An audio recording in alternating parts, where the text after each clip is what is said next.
Hello, Andy Lockwood, and welcome. Thanks for taking some time out to talk to me today. Well, thanks for having me. I really enjoyed the refreshments in the green room. Oh, Uh, always. We are here to serve for sure. So, Andy Lockwood of Lockwood College Prep. You're on Long Island, right? Long Island, New York. Yep, Okay. And we would put you in the category of college consultant, is that right? sure. I'll What would take you call any yourself? any any unindicted category you have. I appreciate that. And speaking of unindicted, you're a recovering lawyer. Am I right about that? That's correct. I'm in remission. Okay, that's good. That's very good. So, in my understanding from all the times that we've talked before, is really being a recovering lawyer, or at least even going to law school, is somewhat what led you to becoming an independent college consultant. And I would love for you to share that story because I think it's an important one for families to hear. Uh, yeah, it definitely for me it was important. I mean, it was kind of the backdrop. I had a ton, 6 figures worth of student loans, and I was making a good living as an attorney, but I was in-house counsel to a publicly traded like brokerage firm in Miami, and we got sold a couple times. And after the first time was great, the second time was fine, but it was going to not be great in my opinion. So I started my own financial services company and took a bunch of the brokers that I'd worked with, and then I started going to marketing conferences because I didn't, I never really had learned how to bring in my own business. And I kind of in 2000, I stumbled across the field of college planning because one of another college planner was sort of pitching a program. So I did, it sort of found me versus the other way around, but I definitely was sensitive to it because of my own a tremendous amount of law school debt. So was your undergrad debt free? No, I worked for 3 years in between undergrad and law school and paid everything off because I worked like 3 jobs, 3 bartending jobs actually. But then I had to rack up a whole lot more debt for law school.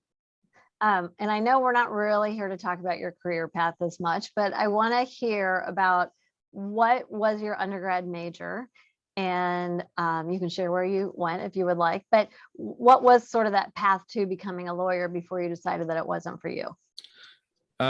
So I was I was going to say I played basketball, but I was on the basketball team at I had Big difference. great seats for the games at Wesleyan University, Division III, snooty Northeast liberal arts school.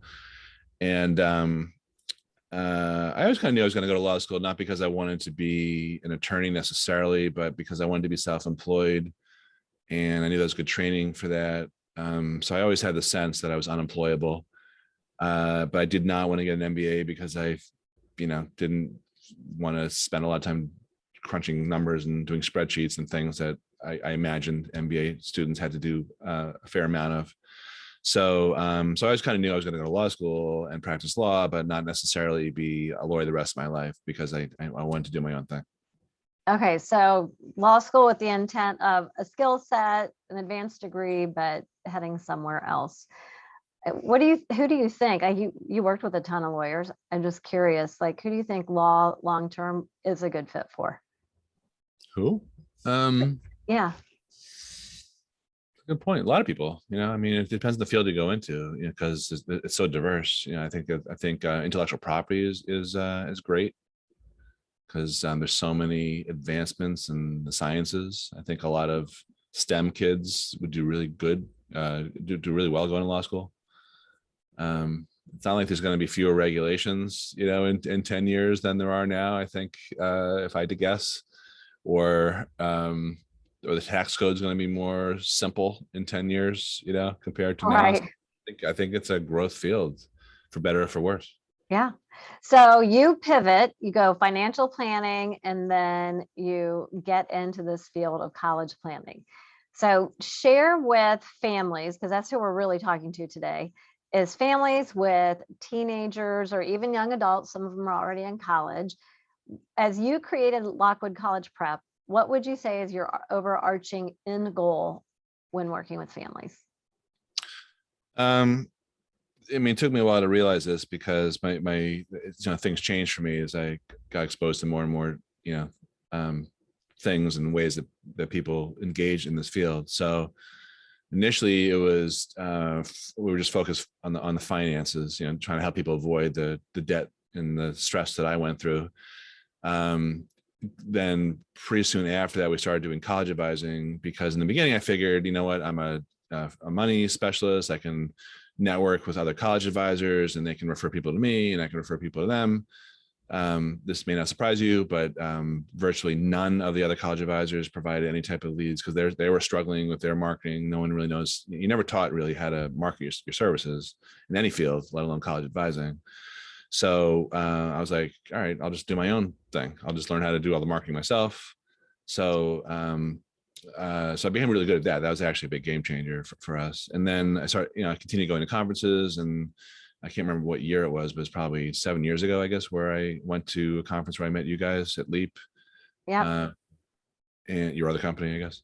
And and I've been, sort of wrestling with the idea of, okay, we can help people get in, we can help people afford college, but there's this big, sort of gap of what's missing, which is what do they do with all that stuff? Where does college take them?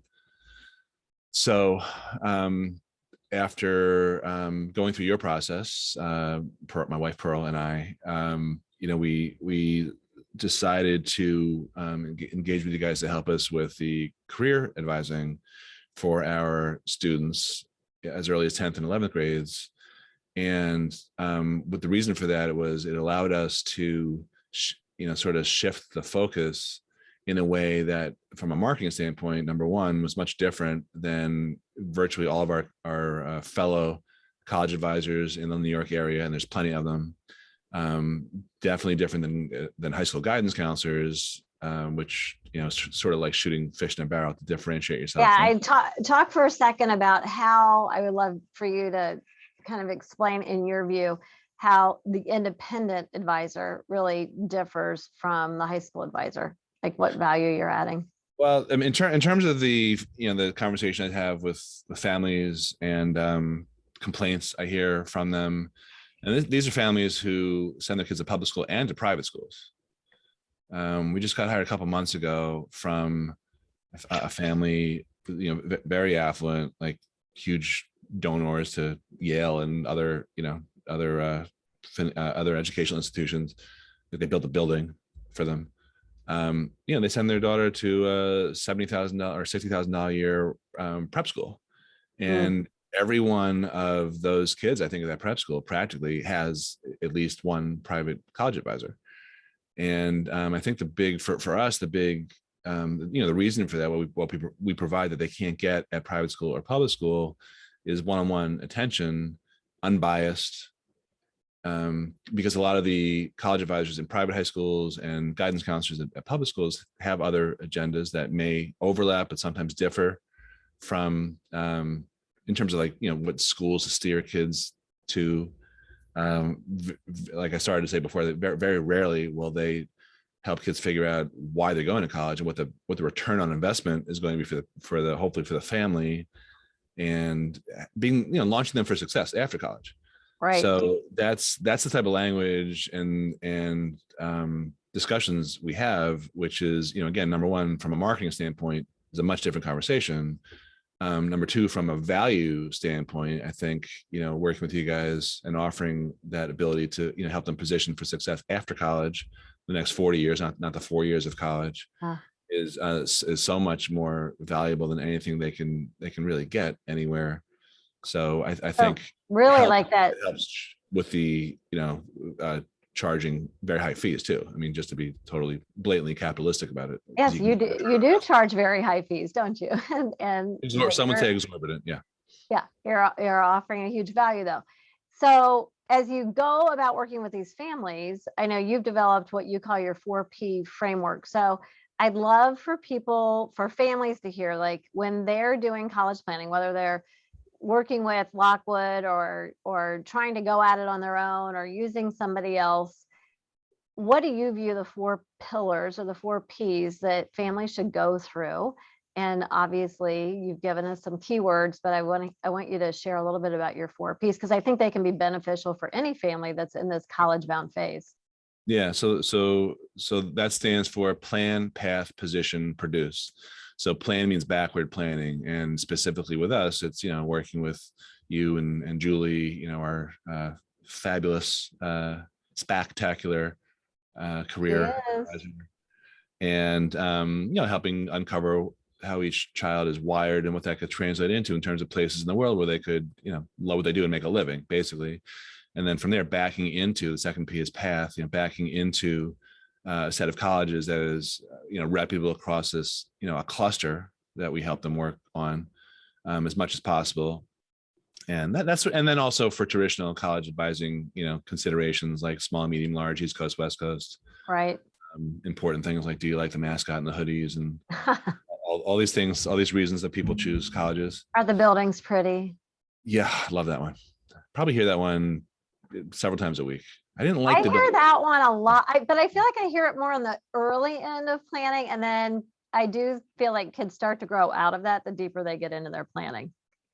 Yeah, we try to help them grow out of that by sarcasm and shaming, but it doesn't always work. You're very good with the sarcasm. You're an A+ on the sarcasm and shaming for sure. Yes, absolutely. Exorbitant fees. Now you see Yes. why. So, okay, plan, path. Yeah, and then position is the third P, and that's really it's a marketing term. And what I try to draw as an analogy is, remember the old Avis rent-a-car? We're number two. We try harder. They had to position themselves as like the scrappy underdog because they knew they could never compete with Hertz, who was the behemoth in the industry. By the way, we were talking offline before. When I was bartending in between college and law school, I used to work in the Four Seasons in Boston, and one of the regulars was the founder of Hertz, who would come with his wife Avis. Founder of Avis, with his wife Avis every couple of weeks, and I actually talked to him about this, the whole advertising campaign. So when you're planning college, there could be 40,000 other kids who have almost identical grades, scores, and other attributes, and the kids.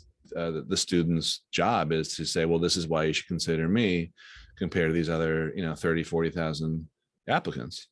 And that's a mark to me, not to everyone. This is, we're not right for everyone, but to me, it's, it's like you're marketing a product and you have to answer that question. And the earlier you start thinking about that, which can be as early as 9th grade, even earlier, we have some pretty hyper parents around where we live. You start building that body of work that will ultimately be the raw material that you'll turn into an application when you're applying to college in the summer before senior year, hopefully. But that's really figuring out how to position yourself and how to market yourself. You kind of bring something interesting up there. I know, being in New York, like you said, you've got parents that are like aggressively on top of this piece. I here in the Midwest in Cincinnati, it's much less so than where you are. So there are definitely regional differences. So if you've got these like hyper-focused parents starting super early, and then I've got them starting a little bit later in my region, what for you would you say is like your ideal time to start with this plan, path, positioning? And is there a too late? So I always give, people ask me that a lot, and I always give sort of a wishy-washy answer because on the argument for starting early is what I was mentioning before, which is that the whole body of work that you're creating, that will ultimately get judged, begins either as soon as your foot hits the hallway floor in high school or sometimes earlier if you're taking advanced classes. But the contra argument is that a lot of kids just aren't, most kids, I would say, are not willing to be coached. And it's just a waste of money, for the parents. So we always have a student interview, before, and I turn kids down somewhat regularly, because I just don't think that they're ready, or the parents want it more than the kids. And I'm like, that's a recipe for all of us being frustrated. So let's just, take a pause and maybe come back to me, in a year or so after you thought about this. So it's never too early from an advice standpoint. What happens with a lot of families is they don't really know the types of things they should be doing to position themselves and other things. until they had that first meeting with their guidance counselors, which typically is like in the middle of 11th grade. Right. And unless they've had an older sibling or they've had other, friends who've gone through the process, a lot of them are sort of, shocked to learn about all the stuff they should have done before with, taking AP or IB classes and all these other opportunities that they had that they sort of maybe passed up. So I don't know if it's ever really too late. We fill up, right? So a lot of times it's too late. Like I haven't been taking on any 22 clients for, we're recording this in the end of August. It's been Right. probably since April or May. Yeah, we were the same way. But I would agree with you, like it could be too early as far as a readiness factor. I often say I like to see freshmen get in, get involved, learn how to navigate high school, get their feet firmly planted, figure it out, right? Not get overwhelmed. I mean, they can hardly think about high school, let alone college at that point. Yeah. And personally, I feel like the sweet spot is sophomores, and there's still some sophomores that aren't ready even at that point. But I think more are ready to start putting a foot into it. So I want to hear, what is the fourth P? So we've got reviewing again. What is it? Plan, path, position, and Produce, which is about getting money. So it could be merit aid, from the colleges. It could be doing all the need-based financial aid paperwork like the FAFSA and the CSS profile. We have a dedicated scholarship search person. We negotiate with colleges. We have a sort of my own CPA actually is very good with high income business owners. So there's a lot of strategies that we advise business owners on. So it's basically anything that has to do with getting money. The money part of it. So, okay. So families are hearing it. Plan, path, position, and what was that? What was the word? Produce. Okay. So that's Lisa, what a long pencil is better than a short memory. there. I know. I'm trying to just concentrate on you, Andy. So what would your advice be? Not everybody's going to be able to afford to get to be able to work with you, but let's say a family's going to go at it on their own before they even think about an independent advisor. What would your advice be to families? Well, I think you talk to any family that's been through the process and you ask them, do you think you started early enough, or you knew enough about it? And virtually all of them will say, no, I wish I'd started earlier. So, I think the sooner you start thinking about not just colleges, but careers and majors, the better. And there's various tools, there's all sorts of free things online that I don't really pay much attention to myself. But if I were, working on my own, I suppose I would do some of these, strength finding things and try to get a handle on, how you're wired and what that could mean in terms of, what that could translate into in terms of places in the world, and then figure out, how do I get there? And it's never just one thing, understand that it's fine to switch paths when you're in college. So it's important to have a plan A, a plan B, and so forth. And, as you go along, you'll start to learn the right questions to ask. A lot of times, I think there's sort of undue pressure on kids to pick a major or pick colleges, because other kids are, or parents have the perception that other families are. And they ask these kids these questions like, wait, what a major in? Come on, you got to come up with something. And they don't even know the right questions to ask, let alone, how to give an answer like that. So I think the sooner you start like getting a handle on that stuff and thinking about it, the better. Yeah, I call it just getting resourced, right? So, and it's funny as you share your story, Andy, and I like your career story. One of the things we talk about, we have a private Facebook community called Launch Career Clarity, where there are parents in there with us talking about this piece of the planning. And we talk about pivots. So I've had what I call 8 micro pivots in my career. I don't feel like they're huge pivots. And there's threads that are common throughout, and I hear them as you share your story as well, right? And I think that's what families need to know. Like the pivots are going to come, and there's going to be jobs that we don't even know what they are right now, but what we're laying the foundation for, just like you said, going to law school and getting your degree was giving you a skill set and credentials to go out and forge your own path. So, well, thanks for hanging out with me today. Yeah, you're welcome. I was just thinking when you said that, you may not look at it what you did as a big pivot, but starting out in like a bureaucratic, educational job, and then going to become self-employed, for most people is a huge pivot. For you, it just probably felt right because you're wired that way, right? But That's a great point. yeah. I think that is a great point. When I think about that, I go, my natural wiring when I went to college 30 plus years ago at this point, not important, very unimportant, was really like, I was thinking my purpose, and I don't know if you know this part of my story, I vacillated between being a business major and an education major, landed on education, and now I'm in the business of education. And I really viewed my purpose as helping others, specifically teens, young adults, and their families, on a forward trajectory to something better. But what that something better is, or what piece of that I was working on, is where the pivots have been. So I think when I say micro pivots, I think of that, but I think you're right. To me, it doesn't seem like I took a huge leap, to go from being in education. For those that are listening that don't know me well, I was a teacher, started out as a teacher, into owning my own business. And now I'm on my second brand. But yeah, I guess that would be. But when it's in your natural wiring and you get to know yourself, it doesn't feel massive, really. Well, you're probably overlooking some of the thoughts you had at the time too. Like I certainly, because when you're when you're an attorney, it's the same thing. You're not really taught how to be entrepreneurial necessarily. Like lawyers really are good at killing deals as opposed to making things happen. So Yeah.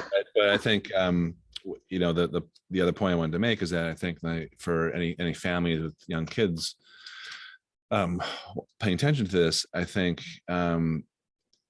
thinking entrepreneurially, even if you don't start your own company, but I think learning how to think like an entrepreneur, like you were saying, in terms of, we don't know what the hot jobs are going to be in our careers in the next 5 years, because who knew 5 years ago what would be good today? But having that sort of open mind and being able to pivot and think about, what an entrepreneur does, which is, how can I be valuable? Like what value can I bring to the marketplace? I think that's one of the best skills that anyone can have, again, whether or not they go into business for themselves or work for a company. Kind of goes back to, there's this thread that we had over in the Facebook community about asking our kids who they want to be, not what they want to do. And I think that resonates with what you just said, for sure. Great. So, well, thanks, Andy. I appreciate the time. I appreciate you giving timely advice for college-bound families. It's always great to hang out with you. So if people want to find you, how is the best way for them to find you? LockwoodCollegePrep.com. Very creative name, long story behind it. Yes. Paid for a lot of branding with that. Yeah, I understand. Big on that. Well, thanks, Andy. Take care. Okay, bye.